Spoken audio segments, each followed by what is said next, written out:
I didn't pick. Also, I was driving, in my defense. See you, celeb only. And then I get an SMS. Hey, it's Caroline Mutoko. Please give me a call when you get this. Okay. Wait up. Before we even enter that, I remember, so part of what I began to look at you as a different presenter, and I'm not sure if this is at KISS, but no, it feels like this was happening at 1FM. You became like an activist for, I'm not sure if it's rape victims or something like that, but it was, but I feel like it was before KISS. Am I right? It was definitely before KISS. Okay. So I'm not going to say in a nutshell, but in 2008, I got raped. And the story around that, the reason why I've stopped going into it is because whenever I do interviews after that, I became like the token rape survivor. And I felt like with the numbers in terms of rape in this country, you didn't need me for that. And I have more to offer. I want to talk about solutions. I want to talk about gaps in the legal system. I want to talk about that. But you know how our traditional media is. They will box you in something and then want to hear your story, right? Yes. And I'm like, no, it's not like, it's not the how, it's that it happened. So can we now talk? Where did the legal system fail me and others? Yeah. Where did the healthcare system fail me and others? Where did the cops fail me and others? What was too expensive? What was, and the conversation never ever got to that. So I literally just stopped sharing my story outside of platforms that I control, Okay. For you is, okay, first, and again, my standard rule on CTA is that I never talk about something nobody wants to talk about. No, so that's what that's just a disclaimer as to why I'm not going into that actual story.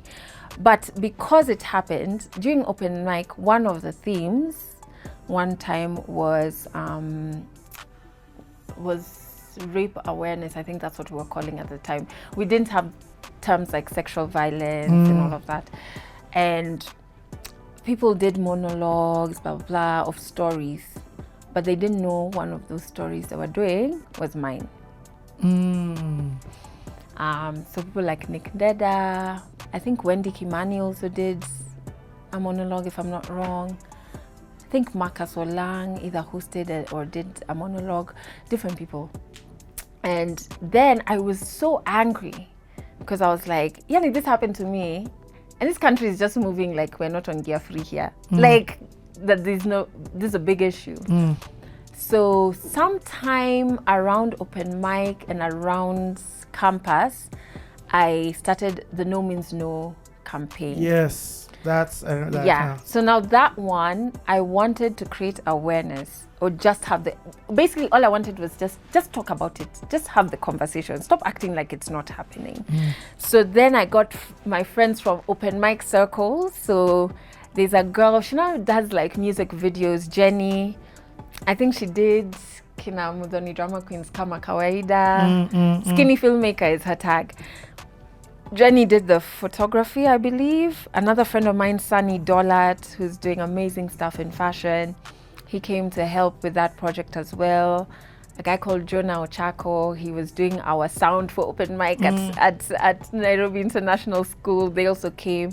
We went to my friend's parents' house. Her name is Sama. We went to her parents' house because they lived in a big house and we now were taking photos there. And I wanted to depict visually how breaking the act of rape is to the survivor. And so we used photos and we did that.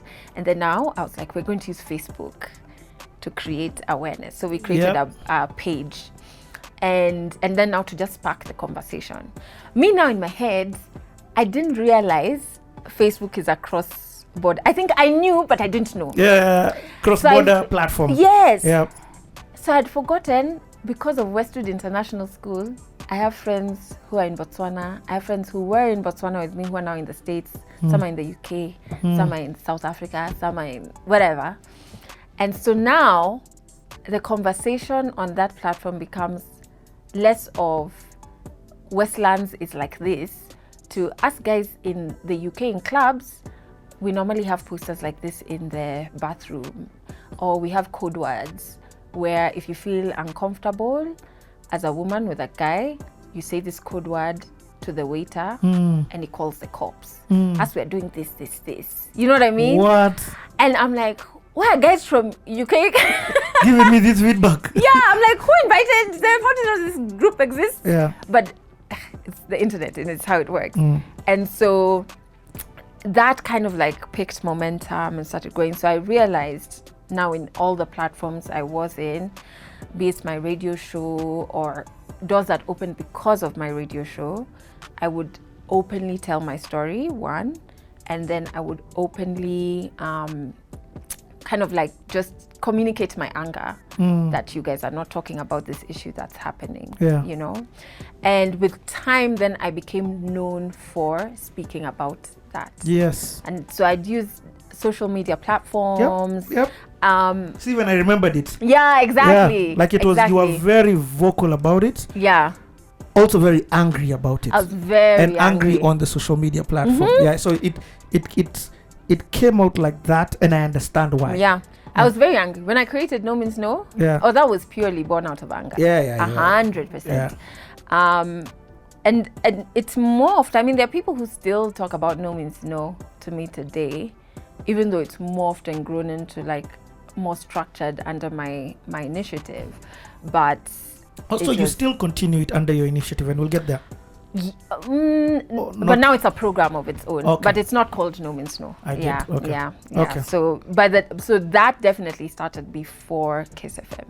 Yeah. Yeah, because I remember at this time it was there. So just to understand for you, because even in your storytelling, you've sort of you either blocked it or you intentionally didn't say it. One of the two. Can I ask again? The reason why you said that is because you didn't want to be the token survivor. Okay. And I feel like conversations don't need. You have the stats. You know what I mean. So it's two things. There's a lady I saw you interview. I actually used to do her YouTube channel, Wango Kanja. Oh, I love Wango Kanja. Yeah. Go check out her YouTube channel. She's for those amazing. of you. And she's innovating solutions. So you see, traditional media will invite Wango Kanja and ask her for her story. Yep. Instead of talking about this chick, her organization and has developed an app. Yep. Like for reporting, an app, you know? So serious, it's got to app level. App. Hey, Wango, congrats. She's doing amazing. And she really supports and holds the hands of other survivors in the space, because it's not easy to do that work while you're navigating your own healing as well, you know? So I think it's two things. So I do talk about my story on my podcast. So I'll talk about healing. I'll talk about the journey back to my body, trying to understand my body again, to understand my sexuality, to understand me as a sexual being, what was broken. It's a lifelong thing. Yeah. It's a lifelong thing of healing, and it's not fun. I'll talk about it on my platform. And I'll tell you also another thing that I think came maybe after 1FM, that I was like, yeah, I'm done doing this. I went to do an interview for a show that was going to be on Mnet or something, a talk show. And we were going to talk about rape. There's somebody from, I think, Nairobi Women, somebody from the police system, and myself. And again, I was asked to give my story, which I gave. And when I was leaving, because my experience happened like dark alleyway type of situation, right? With a stranger. While I was leaving, and I've never actually shared this before, but now, there's something about hitting the third floor that you just don't give a damn. Just like, you're an idiot, you're idiotic. Yeah. And so one of the producers told me, as I was leaving, it was late in the night now when I was leaving, he told me, like chuckling, be careful not to go to any alleys. What? Okay. I was so mad. And then I was mad at myself, because I knew I was uncomfortable sharing my story over and over. But I did it. I didn't know how to say no. Yeah. And that was the day I was like, I'm not doing this. I'm actually not doing this ever again. I get what you said. Yeah. You're not just a story. You're not just a. And then also, now I'm just someone another to hit episode. targets. Yes, exactly. Because if you're on set, you've had everything we're talking about, and that's your takeaway, then it means this was just you on your content calendar or whatever, or your production sheet. You've just ticked episode 3 done. Yeah. To encourage you. Sometimes I try not to give that much power to people. Not I try, I intentionally do it. Because I get the same haters on CTA asking me all sorts of questions about what I've done and how, why am I saying wow, or ay, or all sorts of things. Yeah.